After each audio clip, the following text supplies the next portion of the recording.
Kur Elena firmosi dokumentet e divorcit, ajo mendoi se po i jepte fund kapitullit më të keq të jetës së saj. Përballë saj ishte Adriani, burri me të cilin kishte jetuar për 12 vjet. Një milioner, pronar kompanish, vilash dhe makinash luksoze. Por për Elenën, pasuria e tij nuk kishte më asnjë vlerë. Nuk dua më asgjë prej teje. Vetëm dua të jem e lirë. Adriani nuk u përpoq ta ndalonte. Vetëm e pa në sy dhe i tha një fjali që Elena nuk do ta harronte kurrë. Një ditë do të kuptosh pse nuk po të lutem të qëndrosh. 2 javë më vonë, Elena bëri diçka që tronditi familjen, miq dhe gjithë qytetin. Ajo u martua me një burr që e kishte njohur pranë një stacioni autobusi. Quhej Arbeni. Ai flinte në rrugë. Vishte rroba të vjetra, mbante një çantë të grisur dhe çdo mëngjes kërkonte ushqim pra një furrë buke. Të gjithë e pyetën: si mund ta lësh një milioner dhe të martohesh me një të pastre? Elena vetëm buzëqeshi, sepse askush nuk e dinte se çfarë kishte bërë Arbeni për të. Por ajo që Elena nuk dinte ishte edhe më e madhe. Burri me të cilin sapo ishte martuar nuk ishte as pak ai që dukej. Dhe të nesërmen e dasmës, kur Arbeni hapi një derë të fshehtë në dhomën e tyre, Elena pa diçka që i bëri duart i dridheshin. Aty ishte një fotografi e vjetër. Në fotografi ishte Arbeni, dhe ish burri i saj, Adriani. Ata njiheshin prej vitesh. Elena nuk kishte fjetur gjithë natën. Ishte ulur pranë dritares së dhomës së saj të re, duke parë dritat e qytetit që shuheshin njëra pas tjetrës. Në duar mbante ende unazën e martesës me Adrianin, edhe pse dokumentet e divorcit tashmë ishin firmosur. Për 12 vite ajo kishte qenë gruaja e një prej burrave më të pasur të qytetit. Por atë mëngjes, Elena nuk kishte më një burr, nuk kishte më vilën gjigante, nuk kishte më shoferin që e priste poshtë shtëpisë, nuk kishte më darka luksoze, udhëtime jashtë vendit apo festa ku të gjithë buzëqeshnin vetëm sepse Adriani ishte në dhomë. Tani kishte vetëm një apartament të vogël që e kishte marrë me qira, dhe një vendim që askush nuk e kuptonte. Ajo do të martohej, jo me një biznesmen, jo me një burr të pasur, jo me dikë që familja e saj do ta pranonte, por me Arbenin, një burr që vetëm pak javë më parë flinte në rrugë. Elena mbylli syt. Në mendjen e saj u kthye sërish dita kur e kishte takuar. Ishte një pasdite e ftohtë shkurti. Ajo kishte dalë nga një restorant elegant pas një takimi të gjatë me avokatin e saj. Divorci ishte pothuajse i përfunduar dhe ajo ndihej e lodhur. Teksa po hipte në makinën e saj, dëgjoi një zë pas shpine. Zonja, ju lutem. Elena u kthye. Një burr qëndronte pranë trotuarit. Ishte rreth 50 vjeç. Kishte mjekër të gjatë, flokë të çrregull dhe një pallto të vjetër që mezi e mbronte nga i ftohti. Në duar mbante një copë kartoni, por nuk po kërkonte para. A mund të më tregoni ku është spitali më i afërt? Pyeti ai. Elena u habit. Spitali? Po, kam një mik atje. Nuk mund të ecësh deri atje në këtë të ftohtë. Burri buzëqeshi lehtë. Kam ecur shumë më gjatë se kaq. Elena nuk e dinte pse, por ajo fjali mbeti në mendje. Ajo e çoi në spital. Gjatë rrugës nuk folën shumë, por kur arritën, burri zbriti nga makina dhe para se të mbyllte derën tha: "Faleminderit, nuk do ta harroj." Elena mendoi se nuk do ta shihte më, por të nesërmen ai ishte përsëri aty, pranë të njëjtit stacion autobusi, dhe kësaj here ai mbante në duar një qese me ushqime. Elena uli xhamin. "Çfarë po bën këtu?" Arbeni e pa dhe buzëqeshi. "Po pres." "Çfarë?" "Një njeri." "Kush?" Ai ngriti supet. "Nuk e di ende." Elena qeshi për herë të parë pas shumë javësh. Dhe pikërisht aty filloi gjithçka. Por ajo që askush nuk e dinte ishte se Arbeni nuk ishte qenë gjithmonë i pastre. Dikur ai kishte pasur një shtëpi, një familje, një biznes, dhe një jetë që ishte shkatëruar brenda një nate. 3 muaj më parë, Elena ishte ende duke jetuar në vilën e Adrianit. Vila ishte ndërtuar në një kodër me pamje nga qyteti. Kishte një kopsht të madh, pishin, garazh me 5 makina dhe një staf prej disa personash. Nga jashtë jeta e tyre dukej perfekte. Por vetëm Elena e dinte se çfarë ndodhte pas dyerve të mbyllura. Adriani ishte bërë gjithnjë më i ftohtë. Ai largohej herët në mëngjes dhe kthehej vonë në darkë. Kur Elena e pyeste ku kishte qenë, përgjigja ishte gjithmonë e njëjtë. Në punë. Gjithmonë në punë. "Po, Elena, Ne nuk flasim më. Jam i lodhur. Nuk ham më bashk. Kam shumë probleme. Nuk më sheh më në sy. Në atë moment Adriani heshte. Dhe pikërisht heshtja e tij e vriste më shumë se çdo fjalë. Një mbrëmje Elena e priti deri pas mesnate. Kur dera u hap, ajo ishte ulur në sallon. Adriani hyri dhe e pa. Pse nuk je në shtrat? Po të prisja. Ai hoqi pallton. Duhej të flije. Me kë ishe? Adriani ndaloi. Çfarë do të thuash? Ku ishe? Të thash. Në punë. Elena u ngrit. Mos më gënje. Adriani e pa gjatë. Elena. Ka një grua tjetër. Për disa sekonda dhoma mbeti në heshtje. Pastaj Adriani tha. Jo. Por mënyra se si e tha e bëri Elenën të mos e besonte. Ajo u afrua. Atëherë pse sillesh sikur jam një e huaj? Adriani nuk u përgjigj. Ai vetëm u kthye dhe u ngjit në shkallë. Elena qëndroi aty e pa lëvizur. Atë natë ajo mori vendimin. Do të kërkonte divorcin. Por divorci nuk ishte i vetmi sekret që fshihej në atë martesë. Ditët kaluan. Elena filloi të kalonte gjithnjë më shumë kohë jashtë shtëpisë. Një ditë pasi kishte dalë nga zyra e avokatit, ajo u ndal në një kafene të vogël. Aty pa përsëri Arbenin. Ishte ulur jashtë. Nuk kërkonte para. Thjesht po shikonte njerëzit. Elena ju afrua. Pse nuk hyn brenda? Arbeni qeshi. Sepse nuk kam para për të paguar një kafe. Elena i zgjati dorën. Hajde. Ku? Brenda. Nuk dua të vë në siklet. Nuk më vë në siklet. Ata hyn. Elena porositi 2 kafe. Çfarë të ka ndodhur? Pyeti ajo. Arbeni uli syt. Asgjë. Të gjithë kanë një histori. Edhe ti. Elena heshti. Po. Atëherë ndoshta një ditë do ta tregojmë. Kjo ishte hera e parë që Elena ndjeu diçka të pazakont. Arbeni nuk po e gjykonte. Nuk po i kërkonte asgjë. Nuk e pyeste sa para kishte. Nuk i interesonte kush ishte burri i saj. Ai thjesht fliste me të. Dhe për Elenën kjo ishte diçka që i kishte munguar prej vitesh. Një javë më vonë, Elena mori një telefonat nga nëna e saj. Kam dëgjuar se po mendon seriozisht për divorcin. Po. Ai e çmendur. Mami. Ke gjithçka. Një burr të pasur, një shtëpi, një jetë të sigurt. Nuk jam e lumtur. Lumturia nuk paguan faturat. Elena mbylli syt. Nuk dua paratë e tij. Do pendohesh. Ndoshta. Dhe çfarë do bësh pas divorcit? Elena nuk u përgjigj. Nëna e saj vazhdoi. Mos më thuaj se ke dik tjetër. Elena heshti. Kjo heshtje mjaftoi. Elena. Kush është? Askush. Po gënjen. Nuk kam askënd, por ajo nuk mund t'i tregonte të vërtetën, sepse ende nuk ishte e sigurt për atë që po ndodhte. Arbeni nuk ishte një burr që ajo e kishte dashuruar. Të paktën kështu mendonte. Ishte thjesht një njeri që e kishte bërë të ndihej përsëri njeri. Ndërkohë, Adriani kishte filluar të sillej ndryshe. Një mbrëmje, ai hyri në dhomën e Elenës dhe vendosi një dosje mbi tavolinë. Çfarë është kjo? Pyeti ajo. Dokumentet e divorcit. Elena e pa me habi. Ti I ke përgatitur? Po. Kaq lehtë. Adriani uli kokën. Nëse kjo është ajo që do, nuk do të pengoj. Elena e shikoi. Për një moment priti që ai të luftonte për martesën. Të thoshte se e donte. Të kërkonte një mundësi tjetër. Por ai nuk bëri asgjë.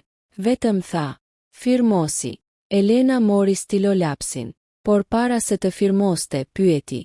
A nuk e asgjë për të më thënë? Adriani ngriti syt. Kam shumë gjëra për të thënë. Atëherë thuaj. Ai heshti. Pastaj tha. Jo sot. Elena firmosi. Miru pafshim, Adriani. Ai e pa teksa largohej. Dhe kur dera u mbyll, Adriani nxori telefonin. Telefonoi një numër. Ajo firmosi. Në anën tjetër të telefonit dikush pyeti. Ai tregove. Jo. Pse? Adriani pa nga dera. Sepse nëse ja tregoj tani, ajo nuk do të shkojë atje ku duhet të shkojë. Po nëse martohet me të. Adriani heshti. Pastaj tha. Pikërisht atëherë do të filloj gjithçka. Elena nuk e dinte këtë bisedë. Ajo mendonte se më në fund ishte e lirë. Por disa ditë më vonë ndodhi diçka e çuditshme. Ajo po ecte në rrugë kur pa Arbenin. Ai ishte duke ndihmuar një të moshuar të kalonte rrugën. Kur gruaja arriti në anën tjetër, Arbeni I dha çantën dhe vazhdoi rrugën. Elena e ndoqi. Arben. Ai u kthye. Elena. Po. Çfarë bën këtu? Po të kërkoja. Ai buzëqeshi. Pse? Elena nuk dinte çfarë të thoshte. Pastaj nxori një zarf nga çanta. Jam divorcuar. Arbeni u bë serioz. Më vjen keq. Pse? Sepse një martesë e dështuar dhem. Elena e pa gjatë. Unë dua të martohem me ty. Arbeni mbeti I ngrirë. Çfarë? E dëgjove. Elena, ti nuk më njeh. Të njoh mjaftueshëm. Jo. Po. Unë nuk kam shtëpi. Nuk ka rëndësi. Nuk kam para. Nuk ka rëndësi. Nuk kam asgjë për të ofruar. Elena ju afrua. Ti më ke ofruar diçka që Adriani nuk ma dha për 12 vite. Çfarë? Të më dëgjosh. Arbeni uli syt. Nuk duhet ta bësh këtë. Pse? Sepse një ditë mund të pendohesh. Elena buzëqeshi. Ndoshta. Pastaj I zgjati dorën. Por dua ta provoj. Arbeni nuk ja mori dorën me njëherë. Ai shikoi përreth. Pastaj tha. Nëse e bën këtë, familja jote do të braktisë. Le të më braktisin. Miqt do të përqeshin. Le të qeshin. Dhe njerëzit do të thonë se je çmendur. Elena ju përgjigj. Ndoshta jam çmendur. Pastaj shtoi. Por për herë të parë pas shumë vitesh ndihem e gjallë. Arbeni e mori dorën. Por ajo nuk e pa shikimin e tij. Sepse në sytë e tij nuk kishte vetëm emocion. Kishte frikë.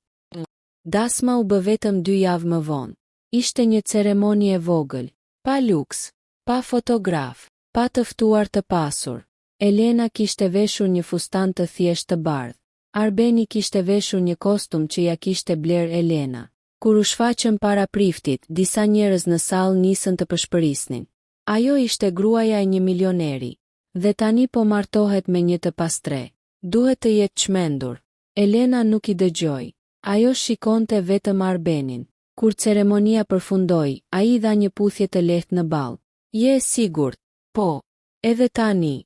Sidomos tani. Ata u larguan. Por ndërsa makina po ecte drejt apartamentit të tyre të vogël, Arbeni nxori telefonin. Në ekran ishte një mesazh. Vetëm një fjali. Koha erdhi. Ajo duhet ta di të vërtetën. Arbeni e lexoi. Pastaj e fshiu. Elena e pa. Kush ishte? Askush. Pse po dridhesh? Arbeni buzëqeshi. Jam I lodhur. Por Elena nuk e besoi. Kur arritën në apartament, Elena hoqi këpucët dhe ul në divan. Më në fund, burri im. Arbeni qeshi. Ende nuk mund ta besoj. Çfarë? Që u martove me mua? Elena ju afrua. Ndoshta unë nuk u martova me atë që ishe. Çfarë do të thuash? Ndoshta u martova me atë që je. Arbeni heshti. Pastaj u ngrit. Kam diçka për të treguar. Çfarë? Ai shkoi drejt një dollapi të vjetër. E hapi. Nxori disa rroba. Pastaj hoqi një dëras të hollë nga pjesa e pasme. Pas saj ishte një kuti metalike. Elena u ngrit me njëherë. Çfarë është ajo? Arbeni nuk u përgjigj. E vendosi kutin mbi tavolinë. Hapi kapakun. Brenda kishte dokumente. Fotografi. Një orë të vjetër. Dhe një fotografi ku shfaqeshin 2 djemë të rinj. Njëri ishte Arbeni. Tjetri. Elena u afrua. Ishte Adriani. Ajo u zbe. Arbeni ngriti syt. Po. Ti e njeh Adrianin. Shumë më mirë nga sa mendon. Elena mori fotografin me duar që I dridheshin. Në pjesën e pasme ishte shkruar një datë. Dhe poshtë saj një fjali. Vëllezër për jetë. Elena ngriti kokën. Ju jeni vëllezër. Arbeni nuk foli. Arben më thuaj të vërtetën. Ai mori frym thellë. Adriani nuk është vetëm ish burri yt. Elena e pa me tmerr. Atëherë kush është? Arbeni u afrua. Ai është arsyeja pse unë përfundova në rrugë. Elena u tërhoq një hap, por para se të mund të pyeste më shumë, telefoni I saj ra. Ishte një numër I panjohur. Ajo u përgjigj.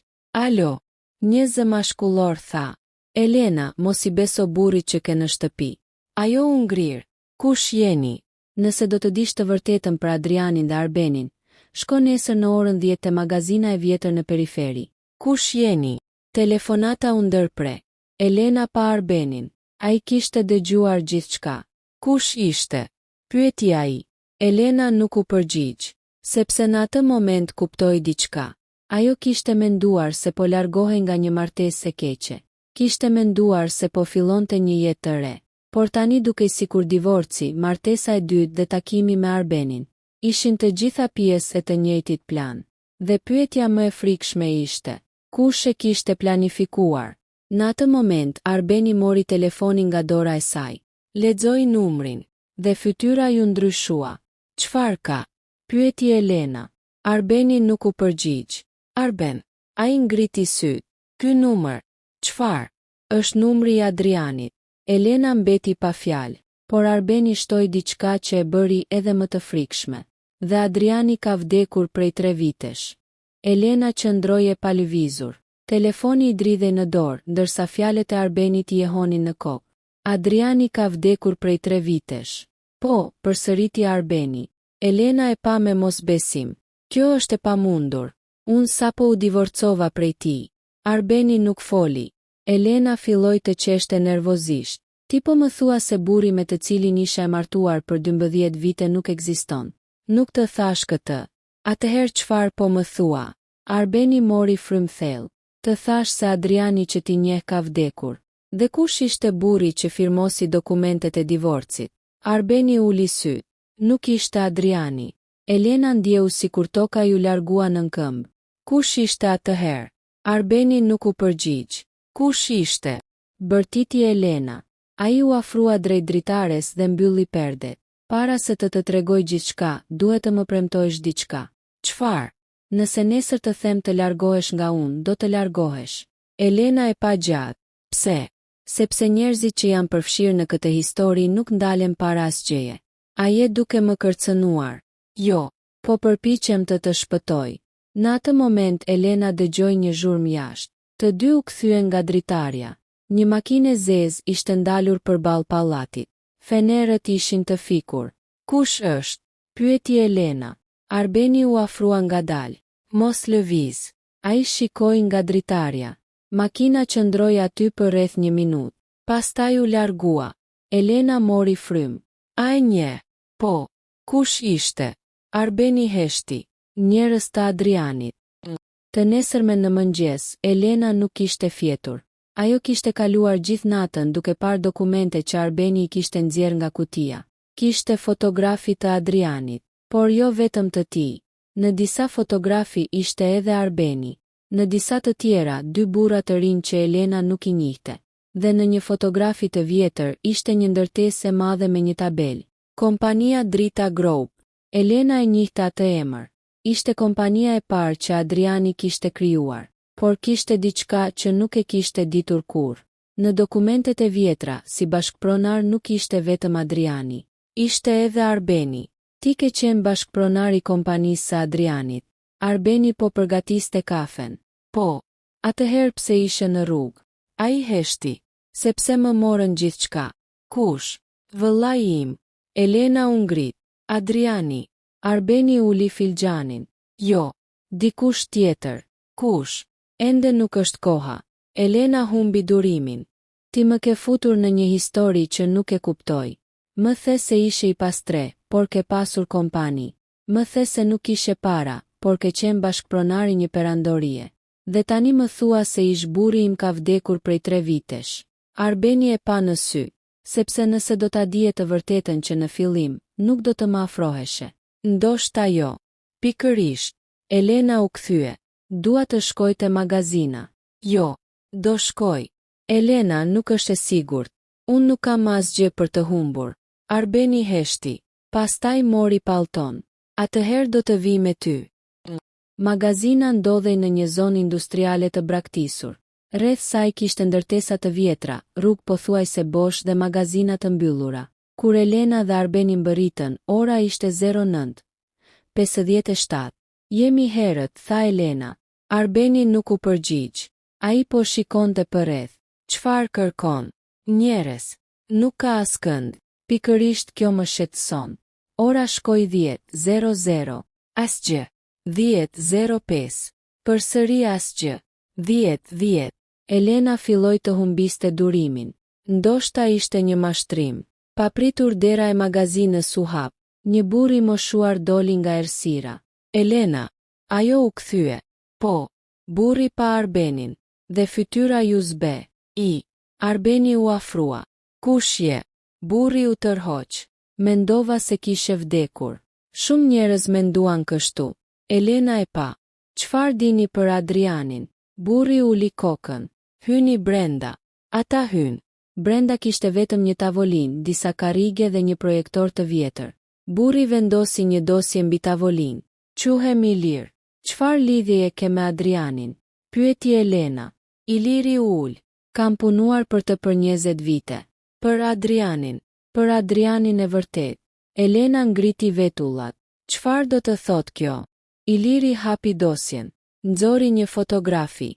Ishte Adriani, por fotografia ishte bërë në një spital. Në pjesën e poshtme kishte një datë. 3 vite më parë. Ky është Adriani, tha Iliri. Elena e mori fotografin. Po, ai vdiq atë natë. Elena u ul.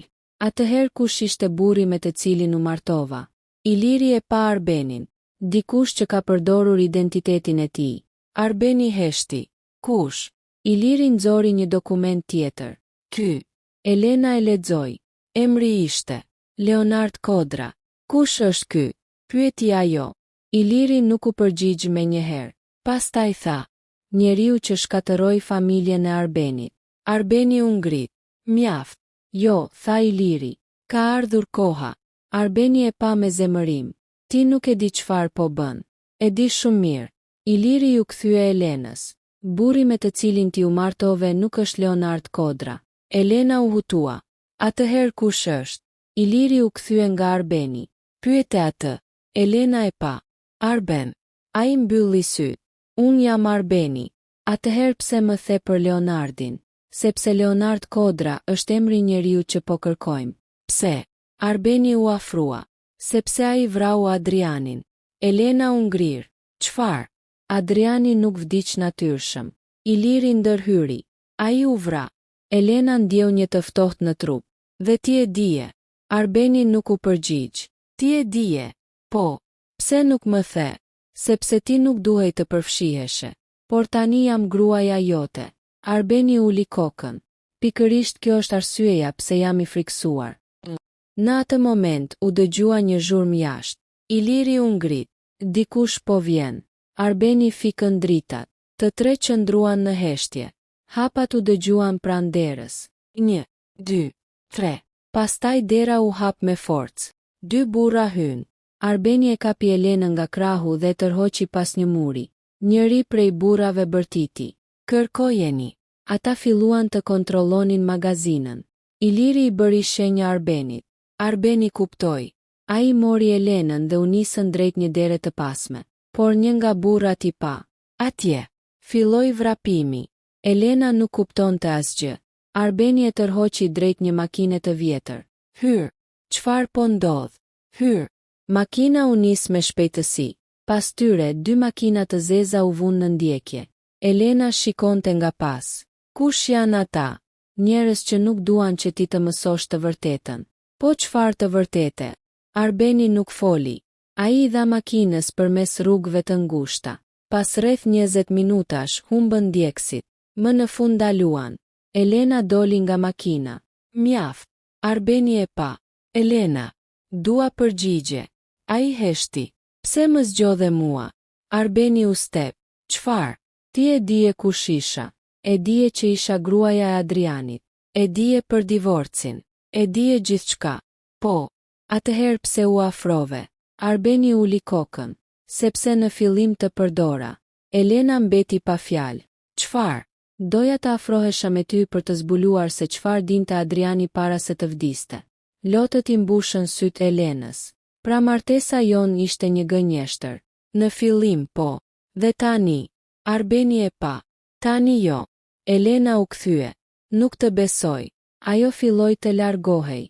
Arbeni nuk e ndaloi. Por pas disa hapash, Elena ndaloi. Çfarë po kërkonte Adriani para se të vdiste? Arbeni u përgjigj. Një llogari bankare. Çfarë kishte në të? 47 milion euro. Elena u kthye. Çfarë? Dhe vetëm një person e di ku janë. Kush? Arbeni e pa drejt në sy. Ki. Elena mbeti e shtangur. Unë, po, si. Sepse Adriani ta la ty qelsin. Unë nuk kam asnjë qelës. Arbeni nxori nga xhepi një fotografi. Në të ishte Elena. Ishte një fotografi e bërë në ditën e dasmës së saj me Adrianin, por në dorën e saj kishte një varse të vogël. Elena e preku qafën. Varsja ishte ende aty. Këtë ma dha Adriani në ditën e martesës, tha ajo. Pikërisht, më tha se ishte një dhuratë. Nuk ishte dhuratë. Arbeni ju afrua. Ishte qelësi. Elena hoqi varsen. Në pjesën e pasme kishte një simbol të vogël. Një numër. 17. Çfarë do të thotë? Arbeni u përgjigj. Dhoma 17. Ku? Ai heshti. Pastaj tha. Në shtëpinë ku ke jetuar me Adrianin. Elena u ngrir. Vila. Po. Por ajo shtëpi tani është e mbyllur. Jo. Si e di? Arbeni pa drejt rrugës. Sepse dikush ka hyrë atje mbrëm. Elena ndjeu zemrën t'i rrihte fort. Kush? Arbeni nuk u përgjigj. Në atë moment telefoni i Elenës ra. Një mesazh i ri. Nga një numër i panjohur. Mos shkoni në vilë. Është kurth. Elena ja tregoi Arbenit. Ai lexoi mesazhin. Pastaj telefoni i tij ra. Ai e pa ekranin. Fytyra ju ndryshua. Çfarë ndodhi? Pyeti Elena. Arbeni ja tregoi telefonin. Ishte një fotografi e vilës. E bër vetëm pak minuta më parë. Në obor qëndronte një burr. Ai kishte fytyrën e Adrianit. Elena u step. Jo. Arbeni e pa. Kjo nuk është e mundur. Burri në fotografi ishte duke parë drejt kamerës. Dhe poshtë fotografisë ishte vetëm një fjali. Elena, më ke harruar shumë shpejt. Elena filloi të dridhej. Sepse fotografia nuk mund të ishte e vjetër. Në sfond dukej ora e vilës. Dhe ajo tregonte orën 11:42. Ishte bërë vetëm disa minuta më parë. Arbeni mori armët e tij të vjetra nga bagazhi. Elena e pa e tmerruar. Ku po shkojmë? Arbeni mbylli derën e makinës. Në vilë. Po nëse është kurth. Ai e pa. Atëherë më në fund do të zbulojmë kush fshihet pas gjithë kësaj. Makina u nis. Por as Elena dhe as Arbeni nuk e dinin se në vilë nuk i priste vetëm një sekret. I priste personi që kishte manipuluar divorcin. Kishte kontrolluar pasurinë. Kishte falsifikuar identitete. Dhe kishte pritur 3 vite që Elena të martohej me njeriun e duhur. Sepse 47 milion eurot nuk ishin gjëja më e vlefshme që fshihej në dhomën 17. Makina ndaloi para vilës në orën 23:17. Elena shikoi ndërtesën përmes xhamit. Ishte e njëjta vilë ku kishte jetuar për 12 vite me Adrianin. Por atë natë dukej ndryshe. Dritat ishin të fikura. Porta ishte e hapur. Dhe në obor nuk kishte asnjë roje. Kjo nuk është normale, tha Elena. Arbeni nuk u përgjigj. Ai doli nga makina dhe pa përreth. Qëndro pas meje. Ata hynë në vilë. Dera kryesore u hap pa rezistencë. Brenda ishte errësirë. Elena ndezi dritën. Mobiliet ishin ende aty. Fotografitë e martesës së saj me Adrianin vareshin në mur. Ajo u afrua. Kam jetuar këtu për 12 vite, tha me zë të ulët. Dhe tani më duket sikur nuk e kam njohur kur këtë vend. Arbeni pa shkallët. Dhoma 17 duhet të jetë diku këtu. Kjo shtëpi nuk ka 17 dhoma. Nuk është dhomë normale. Ata u ngjitën në katin e dytë. Arbeni ndaloi para një muri. Këtu. Elena e pa. Nuk ka asgjë. Ai mori varsen që ajo mbante në dorë dhe e vendosi në një vrim të vogël në mur. U dëgjua një klikim. Muri u hap. Pas tij ishte një korridor i fshehtë. Elena mbuloi gojën me dorë. Si mund të ekzistonte kjo dhe unë të mos e dija? Adriani e ndërtoi para martesës suaj. Ata ecën përmes korridorit. Në fund ishte një derë metalike. Mbi të shkruhej 17. Arbeni futi varsen. Dera u hap. Brenda nuk kishte para. Nuk kishte art. Nuk kishte dokumente bankare. Kishte vetëm një tavolinë dhe një projektor. Në tavolinë ishte një zarf. Mbi të shkruhej. Për Elenën. Ajo e mori. Duart i dridheshin. Është shkrimi i Adrianit. E hapi. Brenda ishte një letër. E dashur Elena. Nëse po e lexon këtë, do të thotë se gjithçka ka ndodhur ashtu siç e parashikova. Ti je divorcuar, je larguar nga shtëpia, dhe me shumë mundësi je martuar me Arbenin. Nëse ai është pranë teje tani, mos ki frikë. Ai nuk është armiku yt. Ai është njeriu që unë i besoj më shumë. Elena ngriti syt. Arbeni po e shikonte në heshtje. Ajo vazhdoi të lexonte. Për vite me radhë, unë kam luftuar me njerëz që donin të merrnin gjithçka që kisha, por zbulova diçka më të rrezikshme. Ata nuk donin vetëm pasurinë time. Donin të përdornin familjen time për të kontrolluar kompaninë. Njeriu që qëndron pas tyre quhet Leonard Kodra. Ai më vrau, por para se të vdisja, sigurova që pasuria të mos binte në duart e tij. 47 milion eurot janë vetëm një pjesë e saj. Pasuria e vërtet është diçka tjetër. Është kompania dhe trashëgimtarja e vetme e tij. Elena ndaloi. Arbeni pohoi. Po, ajo vazhdoi letrën. Por ti nuk mund ta drejtosh kompaninë vetëm. Prandaj zgjodha Arbenin. Vëllain tim, ai do të mbrojë. Por ka edhe diçka tjetër që duhet të dish.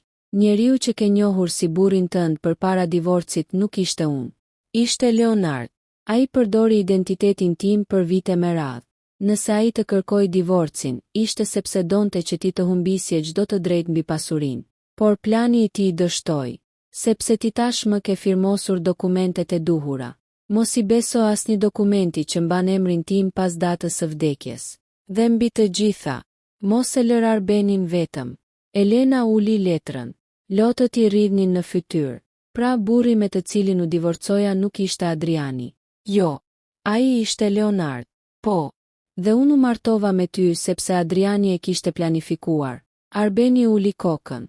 Po, Elena heshti gjatë. Pastaj pyeti. Po ti, kur fillove të më duash? Arbeni ngriti syt. Nuk e di. Duhet ta dish. Ndoshta që atë ditë kur më çove në spital. Elena buzëqeshi me slotëve. Unë mendova se po të shpëtoj aty. Arbeni buzëqeshi. Në fakt ti shpëtove veten. Pa pritur u dëgjua një zhurmë. Dera e vilës u përplas.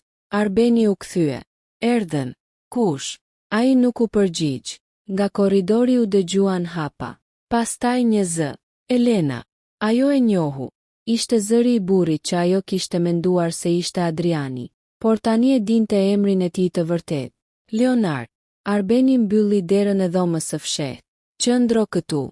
Jo. Elena, kjo është edhe lufta ime. Arbeni e pa. Pastaj buzëqeshi. Tani po të njoh. Ata dolën së bashku.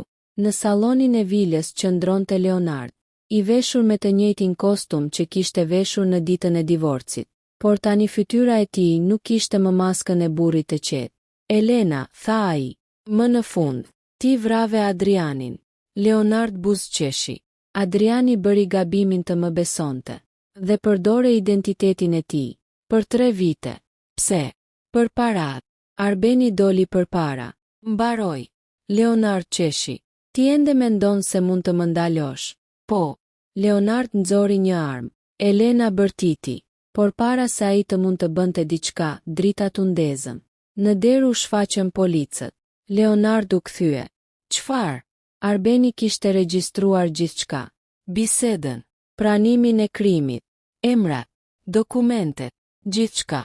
Leonard u arrestua atë natë. Pas hetimeve, u zbulua se ai kishte falsifikuar dokumentet e Adrianit dhe kishte përdorur identitetin e tij për të kontrolluar kompanitë. Por kishte bërë një gabim. Ai kishte menduar se Elena ishte thjesht një grua që mund ta kontrollonte. Nuk e kishte kuptuar se Adriani kishte lënë gjithçka pas për ta mbrojtur. 6 muaj më vonë, Elena qëndronte në sallën e mbledhjeve të kompanisë. Përpara saj ishin 10 punonjës. Ajo tashmë ishte drejtore e SHA-re. Kompania ishte rikthyer. 47 milion eurot u gjetën në një llogari të fshehtë dhe u përdorën për të shpëtuar mijëra vende pune. Elena nuk bleu më makina luksoze. Nuk u kthye në jetën e vjetër. Ajo krijoi një fondacion për njerëzit pa shtëpi. Dhe njeriu që e ndihmoi çdo ditë ishte Arbeni. Ai nuk ishte më i pastre, por Elena nuk e harroi kur ditën kur e kishte takuar pranë stacionit. Një mbrëmje, ata u ulën në të njëjtin vend. Arbeni e pa. E mban mend. Elena buzëqeshi. Si mund ta harroj? Atëherë isha i pastre. Po. Dhe ti ishe gruaja e një milioneri. Po. Arbeni qeshi. Jeta është e çuditshme. Elena i mori dorën. Jo.